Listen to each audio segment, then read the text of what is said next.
Once again welcome to RGL home care health. ഇന്നിവിടെ പ്രതിപാദിക്കുന്ന topic നിങ്ങളുടെ പൂർണ്ണമായ ശ്രദ്ധയോടൊപ്പം തന്നെ നിങ്ങളുടെ ശാരീരിക ക്ഷമതയും വേണ്ട ഒരു സബ്ജക്റ്റാണ്.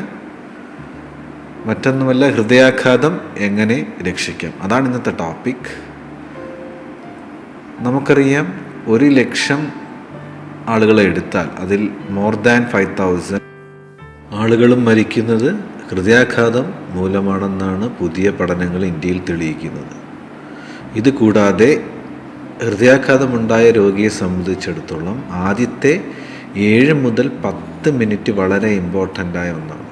ഈ 7 മുതൽ 10 മിനിറ്റിനുള്ളിൽ നമ്മൾ രോഗിയെ രക്ഷിക്കാൻ സാധിച്ചില്ലെങ്കിൽ ഒരുപക്ഷെ രോഗിയുടെ തന്നെ ജീവൻ നമുക്ക് എന്നേക്കുമായി നഷ്ടപ്പെടാം. നമുക്കറിയാം, ഹൃദയാഘാതം ഉണ്ടാകുമ്പോൾ ഒരുപക്ഷെ രോഗി വീട്ടിനുള്ളിലോ അതേ മോളുകളിലോ അതോ മറ്റേതെങ്കിലും സ്ഥലത്തോ സാധാരണ ആയിരിക്കും. അപ്പോൾ നമ്മൾ ഹൃദയാഘാതം എങ്ങനെ തടയാം എന്ന് പഠിച്ചാൽ ഒരുപക്ഷെ ഈ നിശ്ചിത സമയത്തിനുള്ളിൽ നമുക്ക് രോഗിയെ രക്ഷിക്കാൻ സാധിക്കും. ഒരു രോഗിയെങ്കിലും ഈ വീഡിയോ കണ്ട് മനസ്സിലാക്കി നിങ്ങൾ രക്ഷിക്കുകയാണെങ്കിൽ ഈ വീഡിയോ ചെയ്തതിൻ്റെ ഉദ്ദേശം സഫലമാണ്. ഇനി നമുക്ക് എങ്ങനെയാണ് ഒരു ഹൃദയാഘാതം ഉള്ള രോഗിയെ രക്ഷിക്കാമെന്ന് വളരെ വ്യക്തമായി തന്നെ മനസ്സിലാക്കാം. ഇനി നമുക്ക് എന്താണ് ഹൃദയസ്തംഭനം എന്ന് മനസ്സിലാക്കാം. സാധാരണയായി ഹൃദയത്തിൻ്റെ പ്രവർത്തനത്തിന്, അതായത് ഹൃദയം രക്തം പമ്പ് ചെയ്യുന്നതിന് ഇലക്ട്രിക്കൽ ആക്ടിവിറ്റി അത്യാവശ്യമാണ്. ഇവിടെ ഇലക്ട്രിക്കൽ ആക്ടിവിറ്റി തകരാറാവുകയും അതുമൂലം ഹാർട്ടിന് രക്തം പമ്പ് ചെയ്യാൻ പറ്റാതെ വരുന്ന അവസ്ഥയാണ് നമ്മൾ ഹൃദയസ്തംഭനം എന്ന് പറയുന്നത്. ഇതുമൂലം തലച്ചോറിലേക്കും ശ്വാസകോശത്തിലേക്കും മറ്റും രക്തം പമ്പ് ചെയ്യാൻ പറ്റുന്നില്ല. അതിനാൽ നിമിഷങ്ങൾക്കകം രോഗിയുടെ ബോധം നഷ്ടപ്പെടുകയും പൾസ് ഇല്ലാതാവുകയും ചെയ്യും. ഇനി എങ്ങനെയാണ് പൾസ് ചെക്ക് ചെയ്യേണ്ടതെന്ന് തുടർന്നുള്ള വീഡിയോ കണ്ട് നിങ്ങൾക്ക് മനസ്സിലാവുന്നതാണ്. ഇനി ഹൃദയസ്തംഭനം ബാധിച്ച ഒരു രോഗിയെ എങ്ങനെ തിരിച്ചറിയാം? സ്വാഭാവികമായും ചില ലക്ഷണങ്ങൾ വെച്ചാണ് നമ്മൾ തിരിച്ചറിയുന്നത്. ആ ലക്ഷണങ്ങൾ നമുക്കറിയാം. ഹൃദയ സംബന്ധമായ അസുഖമുള്ള ആൾ വളരെ പെട്ടെന്ന് കുഴഞ്ഞു വീഴുന്നു, ബോധം നഷ്ടപ്പെടുന്നു, നമ്മൾ കുലുക്കി വിളിച്ചാലും പ്രതികരിക്കുന്നില്ല. തുടർന്ന് നമ്മൾ രോഗിയുടെ ശ്വാസം ശ്രദ്ധിക്കുമ്പോൾ ശ്വാസം ഇല്ല, അതേപോലെ പൾസും കാണുന്നില്ല. ഇനി ശ്വാസവും പൾസും എങ്ങനെയാണ് ചെക്ക് ചെയ്യേണ്ടതെന്നുള്ള വീഡിയോ തുടർന്ന് വരുന്നതാണ്. അപ്പോൾ ഇതിലൂടെ നമുക്ക് രോഗിക്ക് അല്ലെങ്കിൽ ആ വ്യക്തിക്ക് ഹൃദയസ്തംഭനമാണെന്ന് ഉറപ്പിക്കാം. ഇനി ഇതിൻ്റെ ഏറ്റവും പ്രധാന കാരണം നേരത്തെ പറഞ്ഞു, ഇലക്ട്രിക്കൽ ആക്ടിവിറ്റിയിൽ ഉണ്ടാകുന്ന പ്രശ്നമാണ് ഹാർട്ടിൻ്റെ. അപ്പോൾ ഇതിനെ നമ്മൾ മൊത്തത്തിൽ അരിത്മ്യ എന്ന് പറയും. അപ്പോൾ നിങ്ങളത് മാത്രം അറിഞ്ഞാൽ മതി. ഹാർട്ടിൻ്റെ ഇലക്ട്രിക്കൽ ആക്ടിവിറ്റിയിൽ ഉണ്ടാകുന്ന പ്രശ്നം സാധാരണ മെഡിക്കൽ നമ്മൾ പറയുന്ന വെൻട്രിക്കുലർ ഫിബ്രിലേഷൻ എന്ന് പറയും, ചിലപ്പോൾ പൾസ്ലെസ് വീറ്റ്. ഇതൊക്കെയാണ് ഇതിൻ്റെ പ്രധാന കാരണങ്ങൾ. അതായത് മറ്റ് പല കാരണങ്ങൾ ഈ പ്രധാന കാരണത്തിലേക്ക് വഴിതെളിയിക്കും. അതാണ് പെട്ടെന്ന് ഹൃദയസ്തംഭനം ഉണ്ടാകാനുള്ള പ്രധാന കാരണങ്ങൾ. ഇനി പ്രധാന കാരണത്തിലേക്ക് വഴിതെളിയിക്കുന്ന മറ്റ് കാരണങ്ങൾ എന്താണെന്ന് മനസ്സിലാക്കാം. കൊറോണറി ആർട്ടറി രോഗം, ഹൃദയാഘാതം, ഇവ രണ്ടും ക്ലിനിക്കലി രണ്ടാണെങ്കിലും സാധാരണ നിങ്ങൾ മനസ്സിലാക്കേണ്ടത് നെഞ്ചുവേദന സംബന്ധമായ രോഗമുള്ള ആളുകളെന്ന് മനസ്സിലാക്കുക. അതേപോലെ കാർഡിയക് മയോപ്പതി, അതായത് ഹാർട്ടിൻ്റെ മസിലിനുണ്ടാകുന്ന രോഗങ്ങൾ, ഹാർട്ടിൻ്റെ വാൾവിലുണ്ടാകുന്ന മറ്റ് രോഗങ്ങൾ, അതിനെ നമ്മൾ വാൾവുലാർ ഡിസീസ് എന്നാണ് പറയുന്നത്. അതേപോലെ ജന്മനാ തന്നെ കാണുന്ന ഹൃദയ സംബന്ധമായ രോഗങ്ങൾ. അപ്പോൾ ഇത്തരം രോഗികളിൽ ഹൃദയാഘാതം ഉണ്ടാകാനുള്ള സാധ്യത വളരെ അധികം കൂടുതലാണ്. ഇനി ഇതിൻ്റെ റിസ്ക് ഫാക്ടേഴ്സ് നമുക്ക് മനസ്സിലാക്കാം. റിസ്ക് ഫാക്ടേഴ്സ് എന്ന് പറയുമ്പോൾ മുകളിൽ പറഞ്ഞ കാരണങ്ങളും ഇനി പറയാൻ പോകുന്ന കാരണങ്ങൾ ഉള്ള ആളുകളിൽ ഹൃദയസ്തംഭനം ഉണ്ടാകാനുള്ള സാധ്യത വളരെയധികം കൂടുതലാണ്. ഏതൊക്കെയാണ് റിസ്ക് ഫാക്ടേഴ്സ് നോക്കാം. ആദ്യമായി കുടുംബ ഹിസ്റ്ററി ഉള്ള ഒരാൾ, അതായത് അച്ഛനോ അമ്മയ്ക്കോ ഇതിന് മുന്നിൽ ഹാർട്ട് അല്ലെങ്കിൽ ഹൃദയപരമായ രോഗമുള്ള ആളിൽ വരാനുള്ള സാധ്യത കൂടുതലാണ്. അതേപോലെ അമിതമായ പുകവലി, ഉയർന്ന രക്തസമ്മർദ്ദം, ഉയർന്ന കൊളസ്ട്രോൾ, അമിതവണ്ണം, ഡയബറ്റീസ് അഥവാ പ്രമേഹം, അതേപോലെ ഉദാസീനമായ ജീവിത രീതി എന്ന് പറയുമ്പോൾ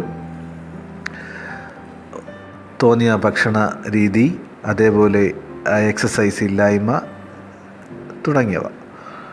അതേപോലെ അമിതമായ മദ്യപാനം ഉള്ള ആൾ, ഇവരിലൊക്കെ നമ്മൾ മനസ്സിലാക്കേണ്ടത് ഈ അപകട സാധ്യതയോടൊപ്പം മറ്റ് രോഗങ്ങളുമുണ്ടെങ്കിൽ അവരിൽ ഹൃദയസ്തംഭനം തീർച്ചയായിട്ടും ഉണ്ടാകാനുള്ള പോസിബിലിറ്റി വളരെ ഹൈ ആണ്.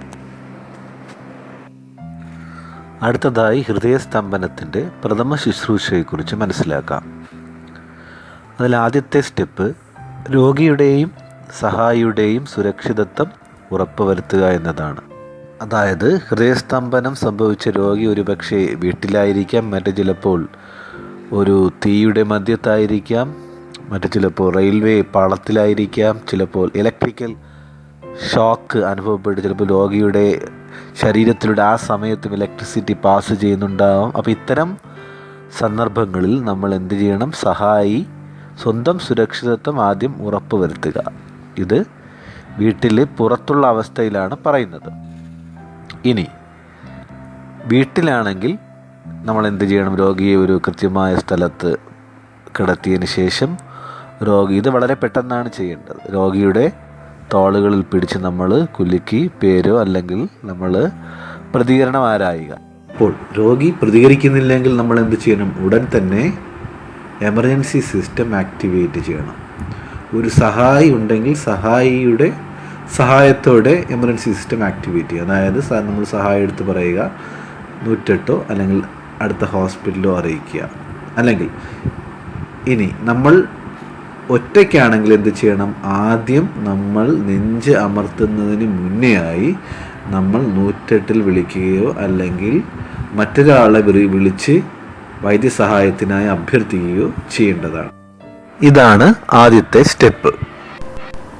ഇനി അഥവാ നിങ്ങൾ വീട്ടിലല്ല മറ്റേതെങ്കിലും സാഹചര്യത്തിലാണെങ്കിൽ നിങ്ങൾക്കൊരു AID-യുടെ സഹായം തേടാവുന്നതാണ്. ഇനി അടുത്ത ഘട്ടത്തിലേക്ക് നോക്കാം. അപ്പോൾ നമ്മൾ രോഗിയുടെ പ്രതികരണം നോക്കി, പ്രതികരണമില്ല, നമ്മൾ എമർജൻസി സിസ്റ്റം ആക്ടിവേറ്റ് ചെയ്തു. അതിനുശേഷം നമ്മൾ പൾസ് പരിശോധിക്കാൻ നോക്കുകയാണ്. അതാണ് മൂന്നാമത്തെ ഘട്ടം. അപ്പോൾ ഒരു കാര്യം വ്യക്തമായിട്ട് നാം മനസ്സിലാക്കുക, എങ്ങനെയാണ് പൾസ് നോക്കുക? നമ്മളെ ഏറ്റവും അവസാനം ഡിസപ്പിയർ ചെയ്യുന്നത് അല്ലെങ്കിൽ അപ്രത്യക്ഷമാകുന്ന പൾസ് ഏതെന്ന് വെച്ചാൽ കരോട്ടിഡ് പൾസാണ്. ഈ കരോട്ടിഡ് പൾസ് എങ്ങനെ മനസ്സിലാക്കാമെന്ന് നമുക്ക് നോക്കാം. അതായത് കരോട്ടിഡ് പൾസ് എന്ന് പറയുന്നത് നമ്മളെ താടി എല്ലിനെയും കഴുത്തിനെയും ബന്ധിപ്പിക്കുന്ന ഒരു ഭാഗമുണ്ട്. അവിടെ ഒരു ചെറിയ കുഴി ഭാഗം നിങ്ങൾക്ക് കാണാം. അതിന് തൊട്ട് താഴെയായിട്ട് നമ്മൾ 3 വിരൽ വെച്ച് അമർത്തി നോക്കുക. അപ്പോൾ പൾസ് ലഭിക്കും. ഈ ടെക്നിക്ക് നമ്മൾ പഠിക്കുവാൻ ഒറ്റ കുറുക്ക് വഴിയേ ഉള്ളൂ. നാം സ്വയം പഠിക്കുകയും നമ്മുടെ ശരീരത്തിൽ കരോട്ടിഡ് പൾസ് നോക്കുകയും അതോടൊപ്പം തന്നെ മറ്റുള്ളവരിൽ നമ്മൾ പരിശോധിച്ച് നോക്കുകയും ചെയ്യുക എന്ന ഒറ്റ കുറുക്ക് വഴി മാത്രമേ നമുക്ക് മുന്നിൽ അവശേഷിക്കുന്നുള്ളൂ. ഇനി ശ്രദ്ധിക്കേണ്ട ഒരു കാര്യം, നമ്മൾ 10 സെക്കൻഡിൽ കൂടുതൽ നേരം രോഗിയുടെ പൾസ് നോക്കി സമയം കളയേണ്ട കാര്യമില്ല. 10 സെക്കൻഡ് നമ്മൾ നോക്കിയിട്ടും കിട്ടുന്നില്ലെങ്കിൽ നമ്മൾ എന്ത് ചെയ്യുക? CPR സ്റ്റാർട്ട് ചെയ്യേണ്ടതാണ്.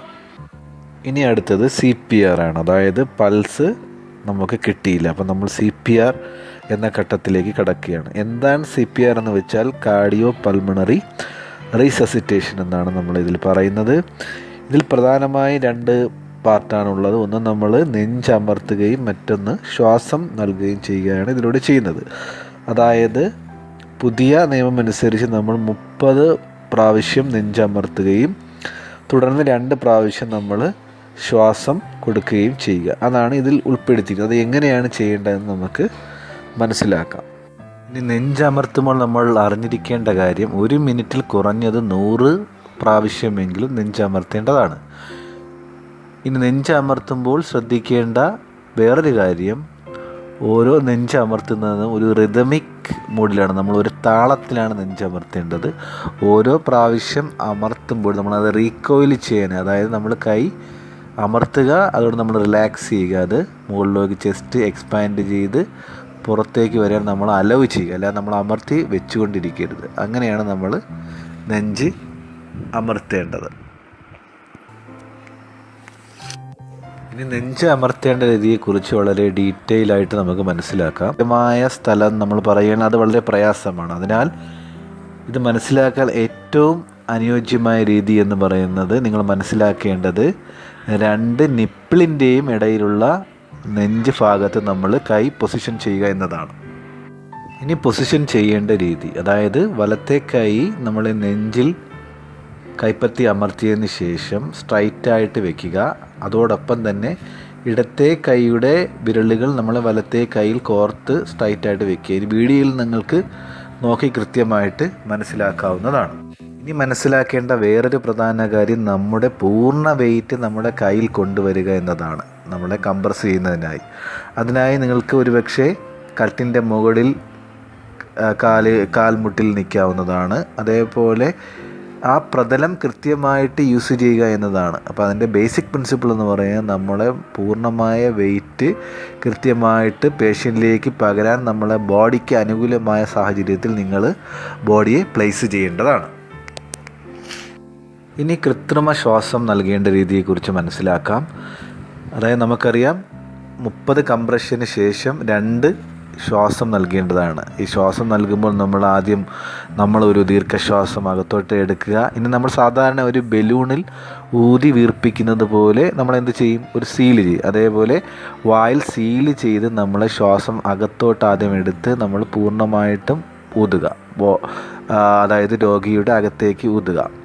ജസ്റ്റ് നമ്മൾ ഈ ഊതുമ്പോൾ ശ്രദ്ധിക്കേണ്ട കാര്യം, ആ ഊതുന്നതിന് തൊട്ട് മുന്നേ നമ്മളെ കഴുത്തൊന്ന് പൊസിഷൻ ചെയ്യുന്ന ബാക്കിലോട്ട് നമ്മൾ പിൻഭാഗത്തോട്ട് തിരിക്കുന്നത് വളരെ ഉപകാരപ്പെടും. അതായത് താടിയിൽ ഒന്ന് മുകളിലോട്ട് ഉയർത്തി കഴുത്ത് നമ്മൾ ഒന്നും കൂടെ നിവർത്തുമ്പോൾ കൂടുതൽ ശ്വാസം അകത്തേക്ക് കടക്കാനുള്ള സാധ്യത കൂടുതലാണ് ഇങ്ങനെ ചെയ്യുമ്പോൾ. അപ്പോൾ ഇത് ശ്രദ്ധിക്കുക. അടുത്തതായ ഒരു വീഡിയോയുടെ സഹായത്തോടെ കരോട്ടിഡ് പൾസ് എങ്ങനെ ചെക്ക് ചെയ്യാമെന്ന് നോക്കാം. അറിയാം, താടിയെല്ലിൻ്റെയും അതേപോലെ കഴുത്തിൽ ചേരുന്ന ഭാഗത്തുള്ള കുഴിയിൽ നമ്മൾ കരോട്ടിഡ് പൾസ് 10 സെക്കൻഡിൽ കൂടുതലാവാതെ ചെക്ക് ചെയ്യുക. ഇനി കൈ എങ്ങനെയാണ് പൊസിഷൻ ചെയ്യുന്നത് വെച്ചാൽ, 2 നിപ്പിളിൻ്റെയും ഇടയിലുള്ള നെഞ്ചിലാണ് കൈ പൊസിഷൻ ചെയ്ത് കംപ്രഷൻ കൊടുക്കുന്ന സ്ഥലം. ഇനി നമ്മൾ CPR കിടക്കുമ്പോൾ, ഒരു പേഷ്യൻ്റ് കിടക്കാനുള്ള ആദ്യം നമ്മൾ തൊട്ട് പേഷ്യൻ്റ് നോക്കുക. പൾസ് ഇല്ലെങ്കിൽ നമ്മൾ എന്ത് ചെയ്യണം, പൾസും ശ്വാസവും ശ്രദ്ധിക്കുക. നമ്മൾ എമർജൻസി സിസ്റ്റം ആക്ടിവേറ്റ് ചെയ്തു. ഇവിടെ നിങ്ങൾ കാണുന്ന 108ലേക്ക് വിളിക്കുകയാണ്. അതിനുശേഷം നമ്മൾ CPR സ്റ്റാർട്ട് ചെയ്യും. 30:2, അതായത് 30 ചെസ്റ്റ് കംപ്രഷൻ കൊടുക്കുന്നു. കൊടുക്കുന്ന രീതി നിങ്ങൾ കണ്ടു. 2 നിപ്പിളിൻ്റെയും ഇടയിൽ കൈ സ്ട്രൈറ്റായിട്ട് വെച്ചിട്ട് വലത്തെ കൈ വെച്ച് ഇടത്തെ കൈൻ്റെ മുകളിൽ വെച്ചിട്ട് നമ്മൾ ഭാരം മുഴുവൻ നെഞ്ചിലേക്ക് അമർത്തി. അതിനുശേഷം നമ്മൾ 30 കംപ്രഷൻ 2 ശ്വാസം കൊടുക്കുക. അതിനുശേഷം കംപ്രഷൻ കൊടുക്കുക. ഇത് 30:2 എന്ന രീതിയിൽ സൈക്കിള് ഇത് നമ്മൾ ആവർത്തിക്കുക. ഇനി AID ഉപയോഗിക്കുന്ന രീതി എന്താണെന്ന് നോക്കാം. നാം നേരത്തെ സൂചിപ്പിച്ചു, AID ചിലപ്പോൾ മാളുകളിലോ അല്ലെങ്കിൽ മറ്റ് പല സ്ഥലങ്ങളിലോ, ഉദാഹരണം റെയിൽവേ സ്റ്റേഷനിലോ എയർപോർട്ടിലോ ഒക്കെ നിങ്ങൾ നിൽക്കുമ്പോൾ ഒരു രോഗി ഹൃദയസ്തംഭനം ബാധിച്ചാൽ ആ സമയത്ത് നിങ്ങൾക്ക് AID അവിടെ ഉണ്ടെങ്കിൽ ഉപയോഗിക്കാവുന്നതാണ്. അപ്പോൾ അതും കൂടി നമ്മൾ മനസ്സിലാക്കുകയാണെങ്കിൽ വളരെ നിങ്ങൾക്കത് ഉപകാരപ്പെടും. AID ഉപയോഗിക്കുന്നത് വളരെ സിമ്പിളാണ്. ആ സാധനം നമ്മൾ എടുത്തുകൊണ്ട് വരുമ്പോൾ AID, നമ്മൾ അതിൻ്റെ ഫുൾ ഫോം ഒന്ന് ഓട്ടോമാറ്റിക് എക്സ്റ്റേണൽ ഡീഫിബ്രിലേറ്റർ ആണ്. ഇതിൻ്റെ പ്രധാന ഉപയോഗം എന്ന് നമ്മൾക്കറിയാം, ഹാർട്ടിൻ്റെ മെയിൻ പ്രശ്നം എന്താണ് സംഭവിക്കുന്നത്, ഇലക്ട്രിക്കൽ ആക്ടിവിറ്റി പോകണം. അപ്പോൾ ഇതിലൂടെ നമ്മളൊരു ഇലക്ട്രിക്കൽ ഷോക്ക് ചെറുതായിട്ട് ഹാർട്ടിന് കൊടുക്കുമ്പോൾ ഹാർട്ട് സ്റ്റാർട്ട് അല്ലെങ്കിൽ ഹാർട്ട് പമ്പ് ചെയ്യാൻ തുടങ്ങാനുള്ള സാധ്യത കൂടുതലാണ്. അതാണ് AIDയുടെ ഫങ്ഷൻ. അപ്പോൾ AID ഉണ്ടെങ്കിൽ നമ്മൾ ഉപയോഗിക്കുക. അതിൻ്റെ എല്ലാം വളരെ ഈസിയാണ്. അതിൽ തന്നെ അതിൻ്റെ ഇൻസ്ട്രക്ഷൻസ് എഴുതിയിട്ടുണ്ട്. അതിൽ 2 പാഡുണ്ട്. ആ 2 പാഡ് എവിടെയാണ് അത് വെക്കേണ്ടതെന്നുള്ള എല്ലാം അതിൽ തന്നെ എഴുതിയിട്ടുണ്ട്. അപ്പോൾ നമ്മളത് ഒരു വീഡിയോയിലൂടെ നിങ്ങൾക്ക് മനസ്സിലാക്കാവുന്നതാണ്. ഈ ചിത്രത്തിൽ കാണുന്നത് ഒരു AID ആണ്. ഇത് യൂസ് ചെയ്യാൻ വളരെ എളുപ്പമാണ്. നേരത്തെ പറഞ്ഞതുപോലെ പാഡ് എവിടെയാണ് പൊസിഷൻ ചെയ്യേണ്ടത് അതിൽ കാണിച്ചിരിക്കുന്നു. ഇടത്തെ ഭാഗത്ത് അത് തൊട്ട് വാരിയിൽ ചേർന്ന് ഒട്ടിക്കുക. വലത്തെ ഭാഗത്ത് നമ്മുടെ ക്ലാവിക്കിൾ ബോണ്ട് തൊട്ട് അതിൽ തന്നെ ചിത്രം. അതിനുശേഷം അത് ഓണാക്കുക. പച്ച ബട്ടണിൽ പിടിച്ചപ്പോൾ അത് ഓണായി. അതിനുശേഷം അതിൻ്റെ നിർദ്ദേശങ്ങൾ അത് തന്നുകൊണ്ടിരിക്കും. ആ പാഡ് നമ്മൾ ഇളക്കിയിട്ട് ഒട്ടിക്കുക. ആ ചിത്രത്തിൽ കാണിച്ചിട്ടുണ്ട് എവിടെയാണ് ഒട്ടിക്കേണ്ടത്. വലത്ത് നമ്മൾ ക്ലാവിക്കലിന് തൊട്ട് താഴെയും ഇടത്തെ നമ്മൾ ചെസ്റ്റിന് തൊട്ട് താഴെ അല്ലെങ്കിൽ വാരിയലിന് ചേർന്ന് ഒട്ടിക്കുക. അതിനുശേഷം നമ്മൾ കണക്ട് ചെയ്യുക. അപ്പോൾ അതിൽ നിന്ന് തന്നെ ഓട്ടോമാറ്റിക്കായിട്ട് സൗണ്ട് വരും. ഷോക്ക് കൊടുക്കണമെങ്കിൽ അത് തന്നെ പറയും. ഷോക്ക് ആവശ്യമുണ്ടെങ്കിൽ അത് പറയുന്നതാണ്. അങ്ങനെ ഷോക്ക് പറയുകയാണെങ്കിൽ നമ്മൾ എന്ത് ചെയ്യണം, നമ്മൾ അല്പം പേഷ്യൻ്റ് ടച്ച് ചെയ്യാതെ മാറി ആ ഓറഞ്ച് ബട്ടണിൽ നമ്മൾ പ്രസ് ചെയ്യുക. അത് തനിയെ അനലൈസ് ചെയ്ത് തനിയെ പറയുന്നതാണ്. ആ പ്രസ് ചെയ്യുക. ഇപ്പോൾ കത്തുന്നുണ്ട്. അപ്പോൾ നമ്മൾ ഓറഞ്ച് ബട്ടണിൽ ഒന്ന് പ്രസ് ചെയ്ത് അതോടുകൂടി ഷോക്ക് വരും. അപ്പോൾ നമ്മൾ ടച്ച് ചെയ്യാതെ മാത്രമായിരിക്കും. അപ്പോൾ ഷോക്ക് കൊടുക്കുക. അതിനുശേഷം വീണ്ടും കംപ്രഷൻ തുടരുക. സംശയങ്ങൾക്ക് മറുപടി നൽകിക്കൊണ്ട് ഈ വീഡിയോ നിർത്തുകയാണ്. അതിൽ ആദ്യത്തെ സംശയം ഒന്ന്, കുട്ടികളിലാണെങ്കിൽ എത്ര റേറ്റിലാണ് കൊടുക്കേണ്ടത്? ആൻസർ 30:2 എന്നതിൽ തന്നെ 30 കംപ്രഷനും 2 ശ്വാസവും. പക്ഷെ നമ്മൾ പൊസിഷൻ ചെയ്യുമ്പോൾ നമ്മൾ എന്ത് ചെയ്യുക, തം ആൻഡ് സർക്കിൾ മെത്തേഡ്, അതായത് നമ്മൾ 2 തള്ളവിരലുകൾ നെഞ്ചിൽ അമർത്തുകയോ അല്ലെങ്കിൽ ഒരു കൈ വെച്ച് നമ്മൾ അമർത്തുകയോ ചെയ്താൽ മതി. ഇനി 2 ആളുകളുണ്ടെങ്കിൽ എത്ര റേറ്റിന് കൊടുക്കണം? അത് ചില ആളുകൾ ചോദിക്കുകയാണ്. സെയിം റേറ്റ് 30 കംപ്രഷൻ 2 ശ്വാസം. അപ്പോൾ അതിൽ ഒരാൾ കംപ്രഷൻ കൊടുക്കുക, മറ്റേ ആൾ ശ്വാസം കൊടുക്കുക. അപ്പോൾ കുറച്ചുകൂടെ എഫക്റ്റീവ് ആവും. ഇനി ചില ആളുകൾ ചോദിക്കുന്ന വേറൊരു സംശയമാണ്, എപ്പോഴാണ് പൾസ് ചെക്ക് ചെയ്യേണ്ടത്? അതിൻ്റെ ഉത്തരം, നമ്മൾ കംപ്രഷനിടയിൽ പൾസ് ചെക്ക് ചെയ്യേണ്ടത് ഓരോ 2 മിനിറ്റിലുമാണ്. അതായത് നമ്മൾ 5 സൈക്കിള് കംപ്ലീറ്റ് ചെയ്യും. 5 സൈക്കിൾ, ഒരു സൈക്കിൾ എന്ന് പറയുമ്പോൾ 30 കംപ്രഷനും 2 ശ്വാസവും അടങ്ങിയ 5 സൈക്കിൾ കംപ്ലീറ്റ് ചെയ്യുമ്പോഴാണ് നമ്മൾ പൾസ് ചെക്ക് ചെയ്യേണ്ടത്. ഇനി അടുത്ത ചോദ്യം, എപ്പോഴാണ് CPR അല്ലെങ്കിൽ നിർത്തേണ്ടത്? ഒന്നാമത്തെ പോസിബിലിറ്റി, രോഗി റിക്കവർ ചെയ്യുക, രോഗി മടങ്ങി വരുന്നു. രണ്ടാമത്, ഒരാൾ ചെയ്ത് ആൾ കുഴഞ്ഞ് വീണു മടുത്തു, അപ്പോൾ ആ സമയത്ത് നമുക്ക് ചെയ്യാൻ സാധിക്കുന്നില്ല. മൂന്നാമത്തെ സാഹചര്യം എന്ന് പറയുന്നത് വൈദ്യസഹായം എത്തി അല്ലെങ്കിൽ മറ്റു നമ്മൾ അറിയുന്ന ആൾക്കാരെത്തി, ആ സമയത്ത് നമ്മൾ CPR നിർത്തിവെക്കാവുന്നതാണ്. ഇത്തരം ചോദ്യങ്ങളാണ് സാധാരണ ആളുകൾ ചോദിച്ചു വരുന്നത്. ഇനിയും സംശയങ്ങളുണ്ടെങ്കിൽ നിങ്ങളുടെ കമൻറ്റായി എഴുതുക. ഈ വീഡിയോ നിങ്ങൾക്ക് ഇഷ്ടമായെങ്കിൽ സബ്സ്ക്രൈബ് ചെയ്യുക, ലൈക്ക് ചെയ്യുക, വിലയേറിയ നിർദ്ദേശങ്ങൾ അറിയിക്കുക. അതുവരെ താങ്ക് യു ഓൾ.